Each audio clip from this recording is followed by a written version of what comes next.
mbégte di àndandoo ak yéen ci iRadio 90.3 kaddu gi di bàyyeekoo Ndakaaru di wër fépp ci Sénégal ak ci àdduna bi di nuyu tey siyaare gu wér Alaaji Ibou Fall salaamualeykum wa rahmatullah. Bobs maa ngi lay nuyu di nuyu kilifa Mohamed Kandji balaa xam nga xale yi léegi di nuyu auditeurs yeeg internautes yeeg téléspectateurs yi. mbaa yaa ngi am jàmm. foog naa de. yàlla jëm kanam. Alaaji Ibou Fall dañu waxoon démb ne ak bërk démb yëpp dañ doon waxtaanee dama bëggoon waxtaanee li nga xam ni moom moo di lanceur d'alerte. ñi nga xam ni dañuy aviser. ñi nga xam ni daal dañuy concept boobu daal nga xam ni lanceur d'alerte la. ba pare nag dañu ne dañ leen di protéger. ndax ku am lu leer ci koo xam ni jëfee na. noo xam ni jëfeewu ko ci alalu réew mi wala boog ci réew mi boo ko dénoncé daañu la protéger ba noppi sax am na nu muy demee sax ñu neexal la waaw ma bëggoon laaj waxtaan ak yow ci boobu concept de lanceur d'alerte. Bon man dans l'histoire du monde ñaar yi ma njëkk dégg ci lu mel noonu kenn ki c'est un écrivain français tur bi sax fàtte naa ko naa la ko wax après dans une affaire de racisme anti-juif antisémite alors il avait écrit un éditorial pour dénoncer ça ci benn journal quotidien l'Aurore foog naa le journal bi tuddoon et donc il y a eu une bataille d'opinion finalement il a eu gain de cause. Deuxième bi c'est dans l'affaire du Watergate c'est le numéro 2 de la CIA moom moo découvriroon que le président Nixon ci élection yi am na daal lu mu trafiqué woon ci il avait daal commandité soit un cambriolage wala yu en tout cas l'affaire du Watergate alors moom il a contacté 2 journalistes du Washington Post Bob Woodward ak xawma naka Bernstein ñoom ñaar muy dajeek ñoom ci ay taatu parking di leen dóor ay information di leen enquête bi fu mu kii ils ont dénoncé ba le président Nixon a dû démissionner parce qu'il s'était parjuré donc loolu du fi lu bees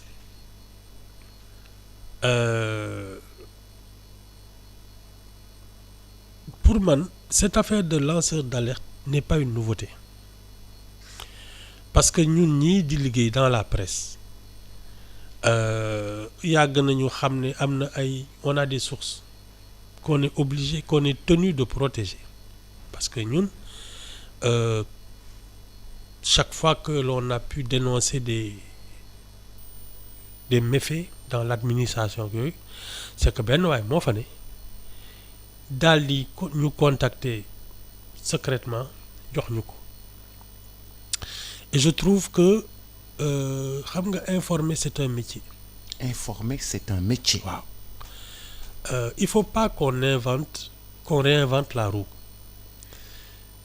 àddina bi muy daw ba léegi ñi xam gis ne am na lu jaaduwul te bëgg ko dénoncer journalistes yi la ñuy woo jox leen les preuves souvent ay copie document wala yooyu journalistes yi nag su la nit joxe information étant donné que benn kii rek mënoo ko dégg benn version. da ngay recouper. wër enquête creuser ba am ci lu la leer nga publier ko parce que en plus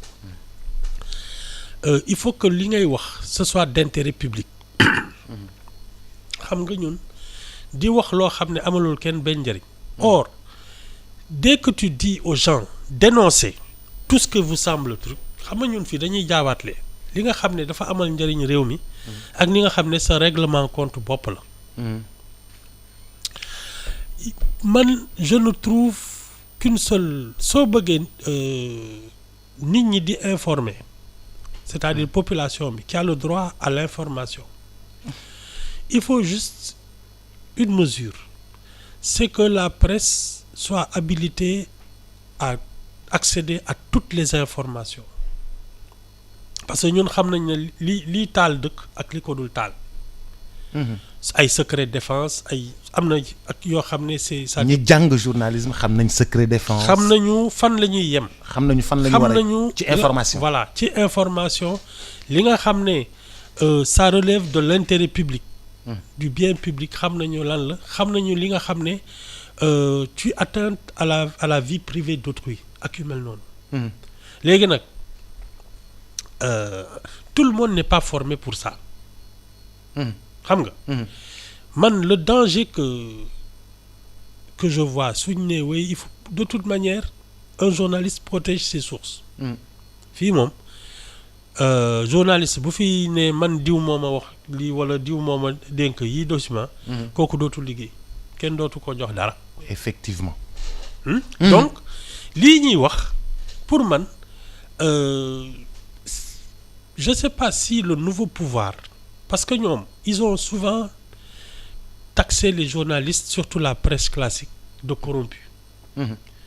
D'une presse partisane au service des pouvoirs ak yooyu et j'ai l'impression que ça c'est un règlement de compte pour wàññi dara ji journalistes yi ou leur enlever le monopole de l'information. De toute façon fii réseaux sociaux yi lu ne la ñuy balancer nit ñi fi mu nekk nii ku am sa téléphone ak sa caméra foog nga ne war nga ko balancer sur les réseaux sociaux. Donc ils n'ont rien inventé.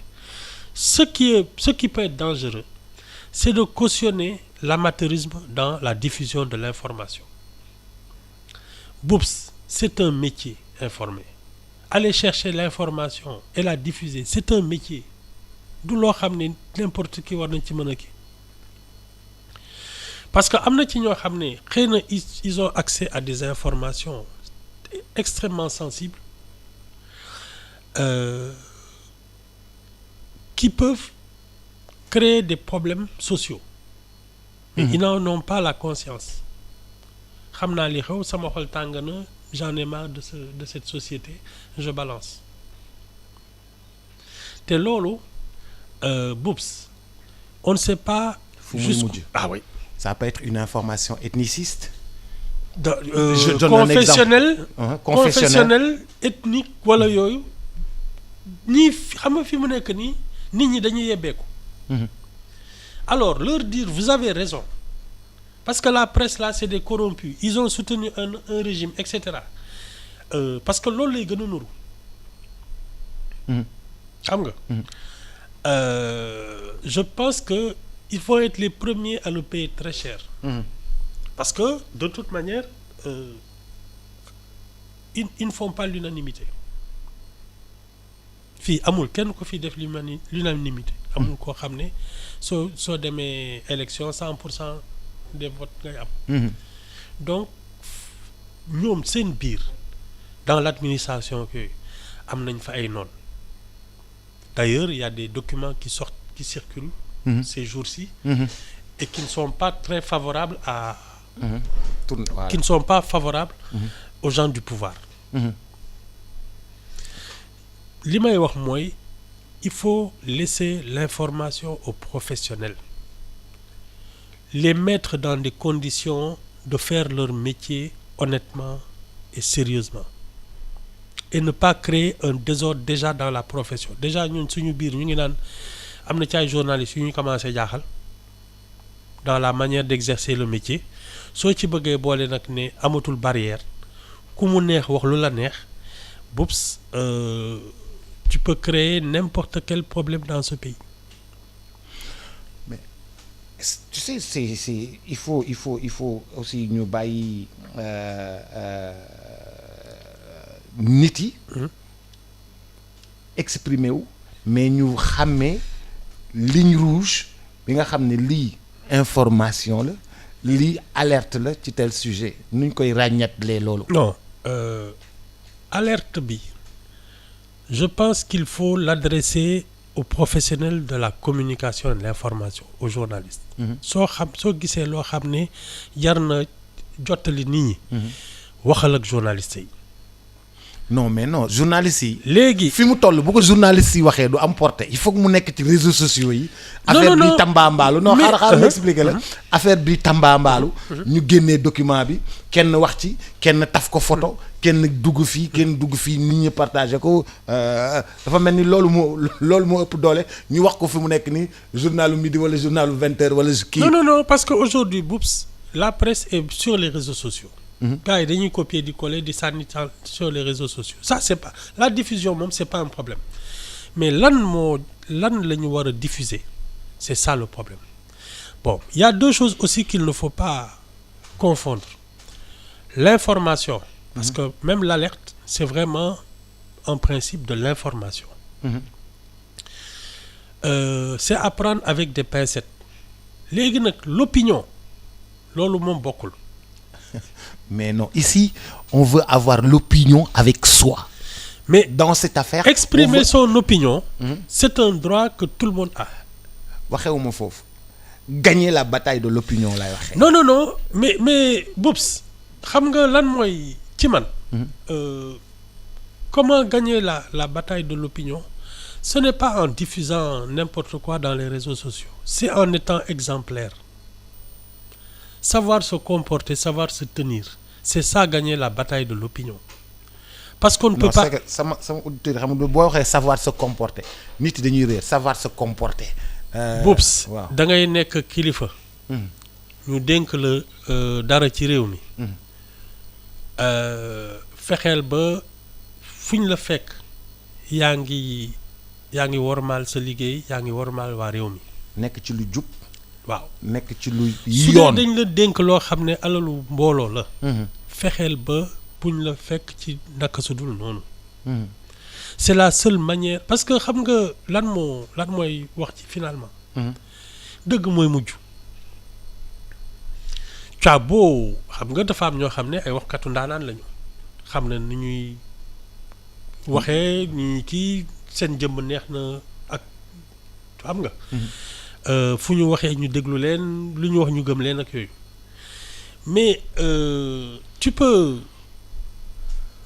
momentanément c'est-à-dire ci nii rek xët bu njëkk ñëpp ne kii moo nekk ci dëgg suñ la seetloo bàyyi la xel te defoo lu jaar yoon ñu bett la ci ay kii ak yooyu tu as beau expliquer dañ lay jéppi tu perds la bataille la seule bataille à mener c'est d'être exemplaire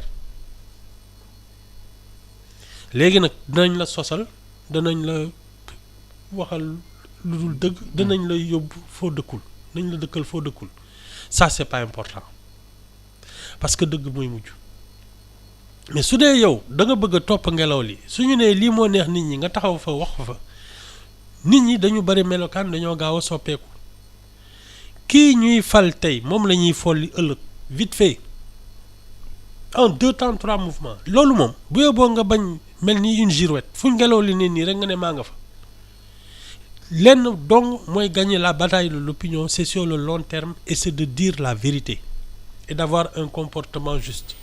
pour confirmer ni nit yi soppee woon Ablaye Wade 2000 ak 2012. ni nit yi mujjee mel. presque ay xeer lañ ko fi jëlee da ngay ne xanaa du ñii. je te dis non amul bul sonn sax niñ lay toojee nii noonu lañ lay mbasee donc yow defal loo xam waxal loo xam.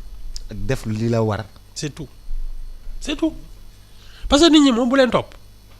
waaw mais xam nga yaa ngi wax léegi am na ñoo xam ni ci fi nga xam ni moom moo di administration bi dañu fa am dañu léeg-léeg dinañu toog woo nit mu ñëw ñu jox ko ay documents mais loolu recel de documents administratifs. pas forcément xam nga mos nañ ko fi wax fii. ma ne la man par exemple soo may informer. su dee document bi je ne suis pas censé le détenir. du ma ko téye. je prends des notes. dafa am document yoo xam ne yow doo ko téye. waaw duma ko denc. est-ce que loolu dañ koy jàngale école. ah oui tu n'es pas non. document bi kenn waru ko fekk ci yow. dañu ne pour que sooy wut information. waroo user de procédé déloyaux c'est-à-dire waroo tricher par exemple ñëw ne joxe benn kii nu mu tudd fonction wala tour boo xam ne du sa bos. soo ñëw da nga ne man journaliste la information laay wut. mais doo ñëw ne man maa doon patron fële damay ñëw inspecter say kii tu ne triches pas. donc am na ay documents yoo xam ne en général. da nga koy lire jàpp sa bopp wala nga jël tu prends des notes man loolu laa xam bon léegi sax da ngay photocopier. da ngay photo sa da téléphone ngay da ngay photo yooyu. sa téléphone. voilà mais te document boo xam ne soo yoon nekku ci mën nga koo gis nag jël ay notes jël référence yeeg yëpp ni lii am na telle référence la gis naa ko kenn du la mënal dara mais nga téye kayit boo xam ne waroo ko téye ay recel de document. ñu def si estampillé secret défense yow nga yor ko dem benn restaurant toog ak moom. waaw confidentiel secret défense. confidentiel secret défense nga nekk ci benn restaurant. mës na fi oui mës na fi am d'ailleurs foog naa la première fois. benn foog naa Mame Less Diallo qui avait été condamné pour ça. parce que dafa jotoon ay kayit yoo xam ne waru ko woon jot. te kayit yi. waroo ko yor. waaw waroo ko yor donc mu ñëw procès wane kayit yi gars yi ne ko kii waru ko jot. ki warul yor yi kayit. ñu jàpp ko moom ci boppam. c'est ça à cause de ça. kon war na kon. non il faut faire attention à ces choses là. waaw mais kon léegi lanceur d'alerte bu fekkee da ngay lancer alerte te amoo preuve. non tu peux avoir les preuves parce que la preuve n'est pas seulement matérielle. mën nañ la wax information bi. yow journaliste xam nga naka ngay recouper ba mu wane li ngay bind war leer na la. c'est que Ibou dafa am ci réew mi 209 sites. d'information. waaw 209 sites d'information yi. ñi ci nekk. duñu ay journalistes. professionnels. te pourtant dañoo war a diffuser information. ñi ngi diffuser information. ah jànguñu ni ñuy diffuser information. te ñi ngi diffuser information.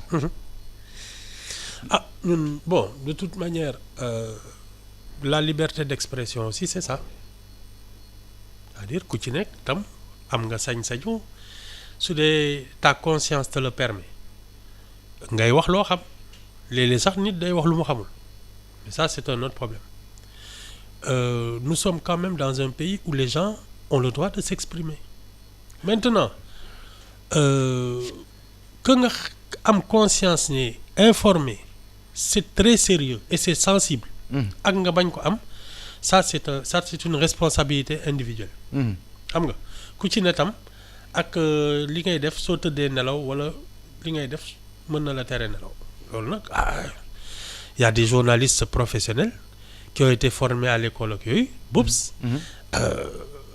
ça ne veut pas dire que li ñuy def c'est du journalisme day am mais vas-y boobaa fan la responsabilité yi nekk ñu les éditeurs yow mi yor sa site ne man maa sañ samay site may diffuser waaw dégâts yi soo amee yow la ñuy jëli c'est ça la responsabilité directeur de publication wala yooyu waaw waaw soo diffamé nit wala ñu saaga ko ci sa site yow la ñuy jëli parce que c'est toi qui as pris la responsabilité de diffuser ki bind wala ki wax c'est juste un complice parce que mënoon na bind wala mu wax nga xool affaire bi ne lii du ma ko génne parce que jaaduwul. waaw mais xam nga boo toogee di wax moom wax bi day génn rek. on doit pas donner le micro à n'importe qui. Boubs. non en tout cas. non xam nga da ngay jékkee-jékki ñu toog Ibou Fall a ngi nii. Ibou Fall. yow mosoo dem nu mu tuddati Fongolembi. ñu ne Ibou Fall am na ñaari kër Fongolembi. Ibou Fall am na fa ñetti terrain. Ibou Fall am na fa 9 hectares. Ibou Fall yow am nga fa temps. Ibou Fall yow am nga fa temps. Ibou Fall bii te yow. yëgootinu mosoo fa dem. waaw xamoo foofu fan la.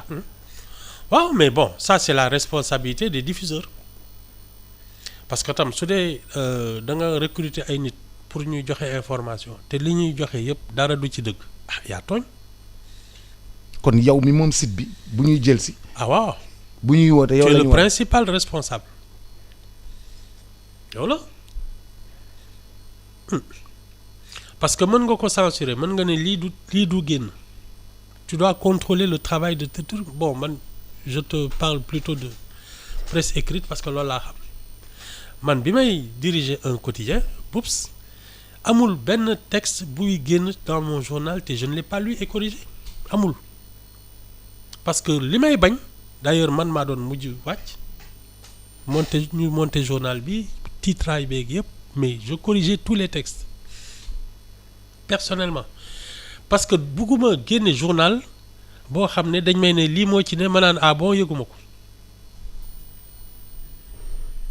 tu dois tout contrôler. ah c'est ça man de du ma génne article boo xam ne liiruma ko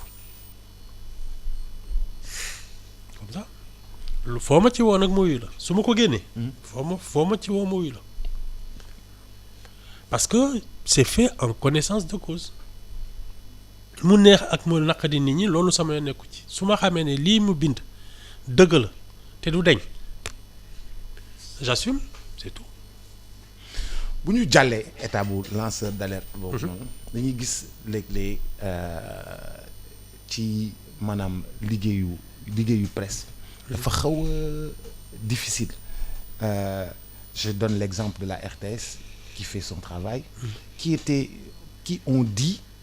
tous ont dit que waaye RTS démb baaxul woon tey ñu ne dafa baax alors que moom mi ngi rester ci ligne am ba mu mës a nekk. du changer non c'est que ce sont les gens qui ont changé de camp RTS.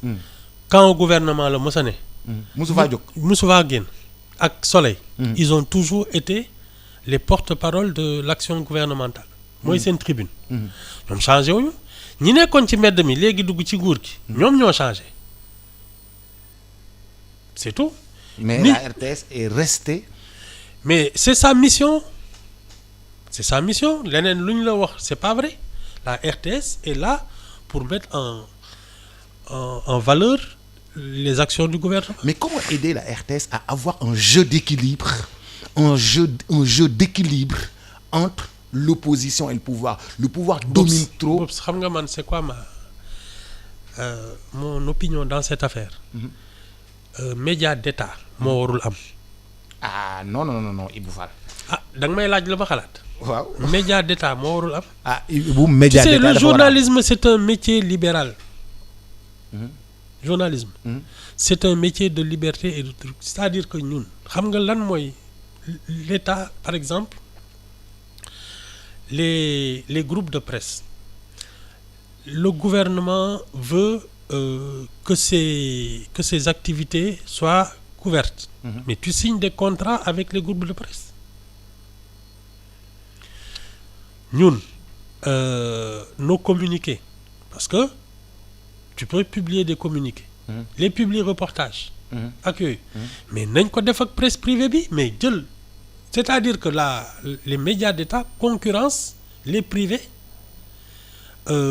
et ça fausse complètement l'offre et la demande. waaw mais monsieur Fall boo demee Angleterre am na BBC. non waaw c'est pas parce que ça existe ailleurs. dañuy couvrir activité wu. gouvernement bi roi bi reine bi boo demee fële am na TF1.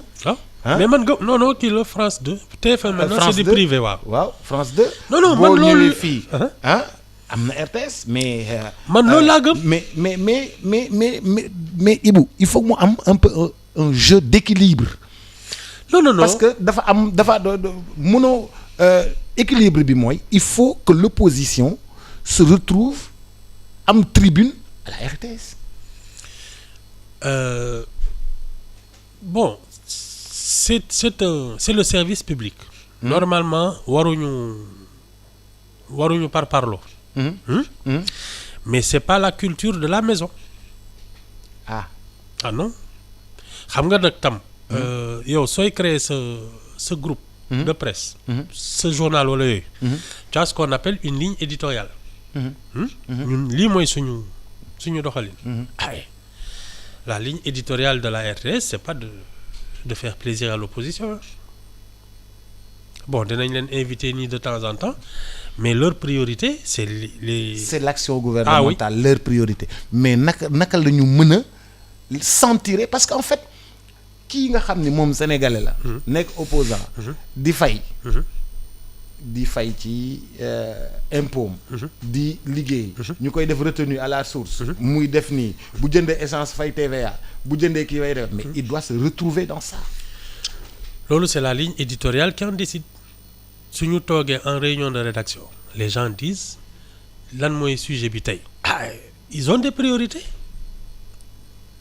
su leen neexee ne ñun les activités de l'opposition là nga xam dañuy saaga gouvernement bi ñun duñ ko def c'est leur choix man daal nit yi mature nañu dootuñu saaga nit yi loolu non opposition man de am naa saaga club non mature nañu non Ibou c'est que xam man lan laa bëgg nga comprendre ñun xeex nañu li ñuy xeex yépp en 2021 2022 2023 pare nañu dootuñu xeexati déedéet dootuñu saagaati ne te détrompe-toi gis nga xeex c'est une culture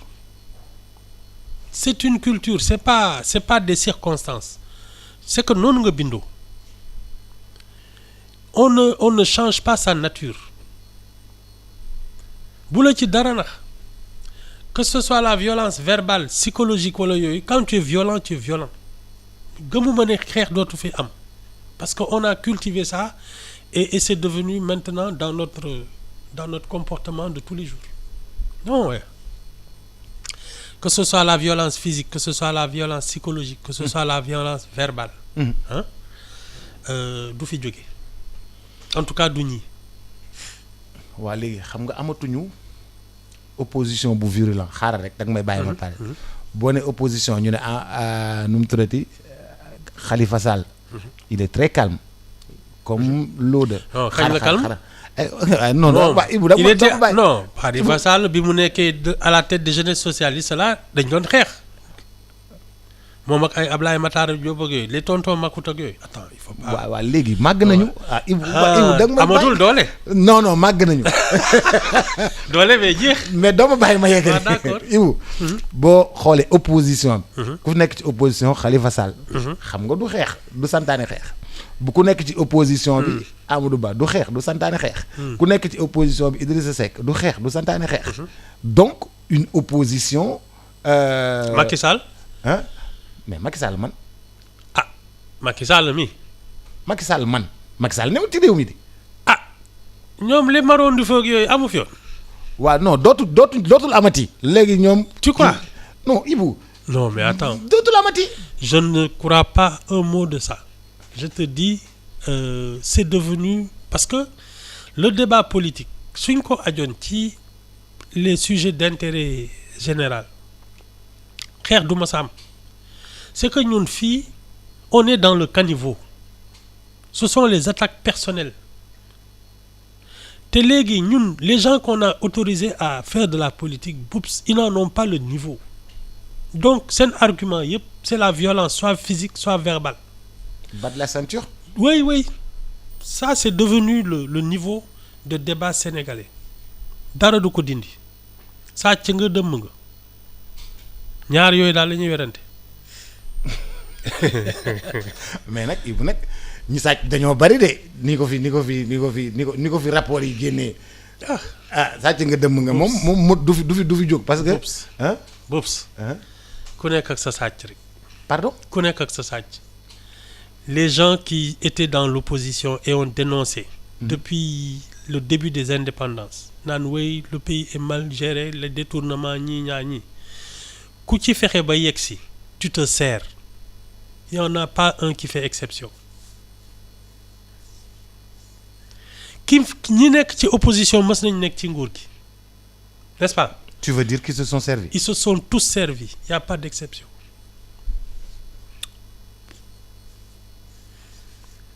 limal ma fii koo xam ne laalu fi dërëm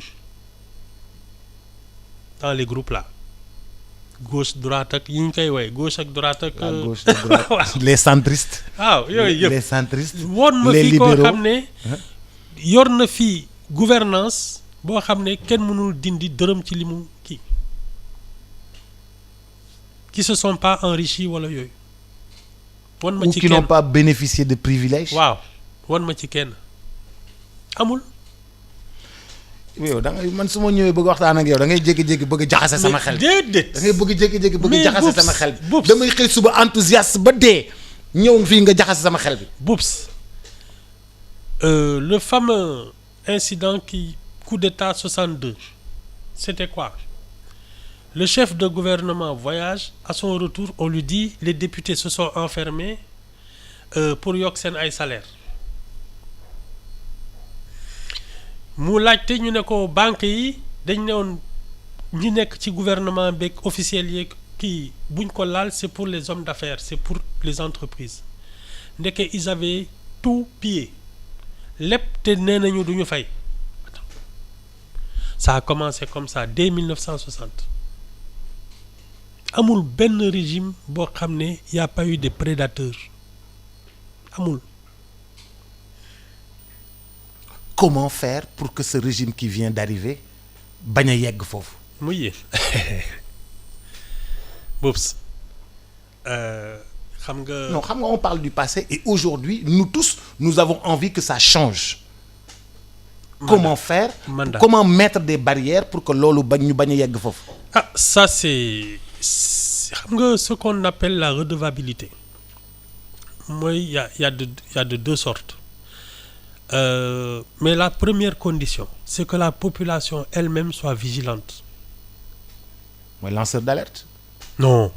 Déedéet. Non. Mhm. Non, c'est pas des lanceurs d'alerte isolés. Mhm. Toute la population, Mhm. li ñuy naan la majorité silencieuse, Mhm. exige des comptes et de la transparence. Di contrôler communes yi, di contrôler l'administration. Soo demee fenn et c'est pour cela que ce qu'on appelle la société civile qui aurait dû avoir une tribune et plus de pouvoir avec le Conseil économique social. ñooñu ñoo war a mën a contrôler l'action du gouvernement de manière officielle avec un droit de veto ne lii kenn du ko fi def. Ça c'est le premier truc. La deuxième condition c'est que ce soit une culture qu'on nous éduque comme ça ñun yarewuñ ñu noonu Boubs. On nous a mis dans la tête qu'il faut se servir quelle que soit la manière mënoo ci dara. waa léegi Ibou nu ñuy def ba raxas loolu ngir suñu Sénégal bi jëm ci kanam. benn il faut d'abord ci man il faut un leader exemplaire parce que ci njiit bi lay commencer ensuite nag je pense qu'il faut forcer les gens et ça c'est l'autorité de la République, les institutions, les gens qui les dirigent, ils font appliquer les lois et règlements sans état d'âme. Loolu par force la. La citoyenneté n'est pas une option, c'est une obligation. ñun loolu tant que amuñ ko chacun fera ce qu'il voudra. te gisaguma ko kilifa boo xam ne su ne nii lañ koy defee te noonu la koy defee gisaguma ko fi de.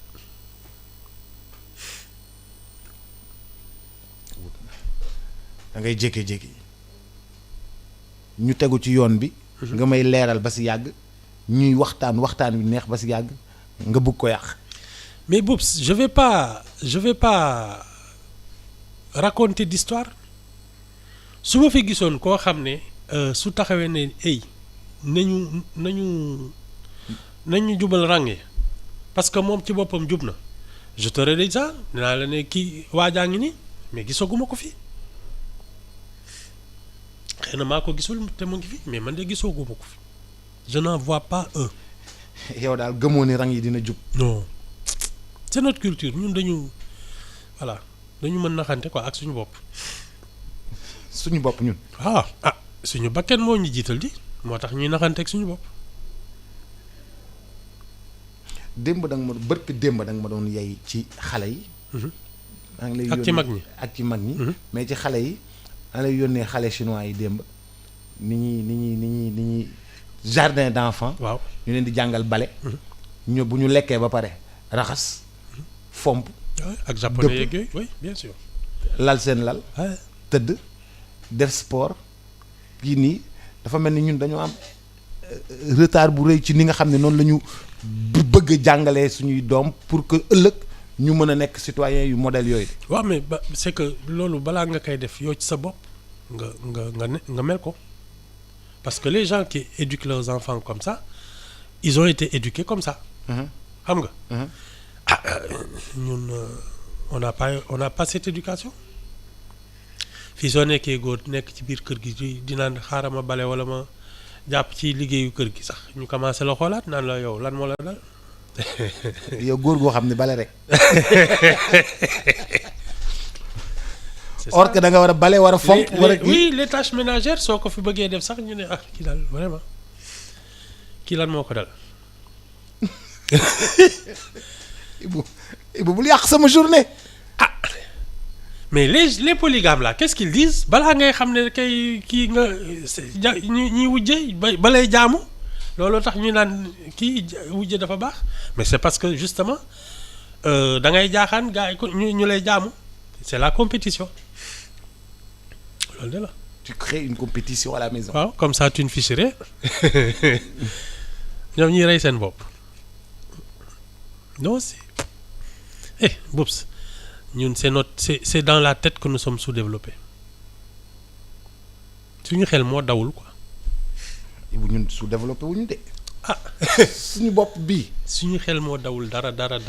on ne se pose même pas les bonnes questions. bu ñun kii wuñu de suñu bopp yi baax na de.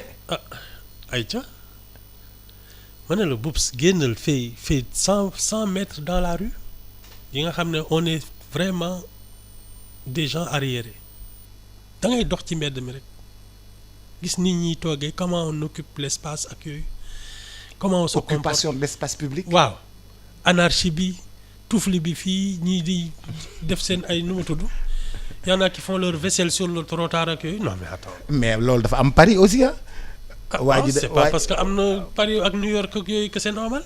Il y a des pays où les gens ne mangent même pas dans la rue. waxuma la di fa toog mais Ibou nag. di fa toog ak di fa kii. xam nga boo ñu bëggee tere loolu. dañu bëgg. non mais Boubs c'est normal qu'il y ait des trucs de rue fu ñuy mënee jënd ay ñam ak yooyu mais quand c'est aménagé et organisé par les communes ni par exemple espace bi defar nañ ko ba mu rafet c'est fait pour ça. C'est différent de laisser les gens benn waay mooy doxee fële rek ñëw toog teg bangam teg taabalam rek c'est parti c'est différent si la commune aménage des espaces mais le comment on appelle ça les équipements en disant ku fi bëgg a jaay ñam fii nga koy defee voilà le matériel tu payes un loyer am bail sur 10-15 ans c'est différent de benn waay ñëw rek daal di toog jël benn table daaj ci machin ni upp fourneau bi rek mu départ. fonde bi jolli. voilà non c'est ça même quand on sait que les gens ils achètent beaucoup d'aliments dans la rue. mais da nga koy organiser. ma am gan gi ñuy dox ba yàgg mu ne mais yéen da ngeen am ay immeuble 10 milliards ci koñ. te du am tali tali bi moo gën a bon te 1 milliard defaroon na tali bi 9 milliards yi ngeen def ko ci immeuble bi. lan moo tax ngeen di defee ni dof rek. Ibou bu ñu fontoon. non mais Ibou bu ñu tooñ waay. man dama gis benn waay bu je pense que c'est le député là di wane immeuble am ak yooyu am parking en face ak yooyu bon. son parc automobile quoi di wane oto yi bii naan xaw ma 100 millions la jar ak lu ne mu kii ko mais il n'avait même pas de garage.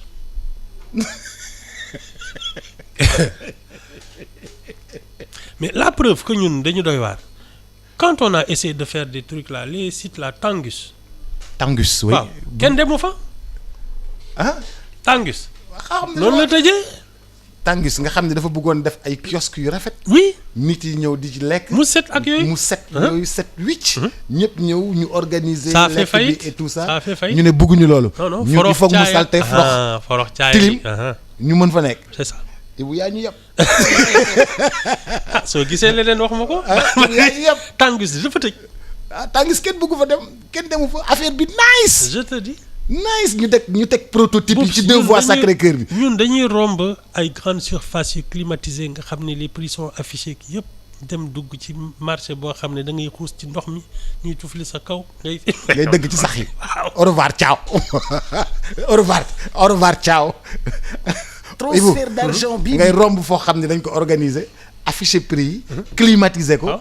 am ticket. nga mën a justifier li nga jënd. nga ne non damay ñëw waxaale. dëgg ci marché bi. mu am puuj. nga dëgg ci sax yi. nga xeeñ xun xet bi moo ñu neex. waaye ñun noonu lañ mel. jërëjëf Alaaji Ibou Fall. maa ngi lay gërëm bu baax di la sant ba semaine prochaine. mbokk yeeg xaritu téléspectateurs yi ñoo ngi leen di gërëm bu baax a baax dig daje semaine prochaine ak El Hadji Ibou Fall. transfert d'argent bi di Kpay transfert d'argent par code